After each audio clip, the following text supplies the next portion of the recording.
যে কোনো নিরামিষ দিনে তোমরা কিন্তু এইভাবে নিরামিষ ডিম কারি বানাতে পারো। সবাই কিন্তু অবাক হয়ে যাবে, আর কাউকে না বললে বোঝার উপায় নেই যে এটা সত্যি সত্যিই ডিম কিনা।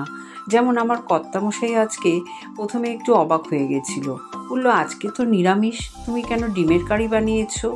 বললাম খেয়েই দেখো না, ডিমটা ভেঙেই তো বুঝতে পেরে গেল যে এটা ছানা দিয়ে করা, আর খেতে কিন্তু অত্যন্ত সুস্বাদু হয়। ভাতের পাতেও যেমনি ভালো লাগে, আবার রাতে রুটি, পরোটা, এমনকি লুচি, ফ্রাইড রাইস, পোলাওয়ের সাথে খেতেও কিন্তু ভীষণ ভালো লাগে। তাই তোমাদের বলছি, তোমরাও এইভাবে নিরামিষ দিনে ডিমের কারি বানিয়ে সবাইকে তাক লাগিয়ে দিতে পারো। আর এই নিরামিষ ডিম কারি একবার বানালে কিন্তু বারবার বানাতে ইচ্ছা করবে। তাই এই ভিডিওর লিঙ্কটা আমি নিচে দিয়ে দিলাম, তোমরা দেখে নিও। কিন্তু রেসিপি ভালো লাগলে কমেন্ট করে জানিও। ধন্যবাদ।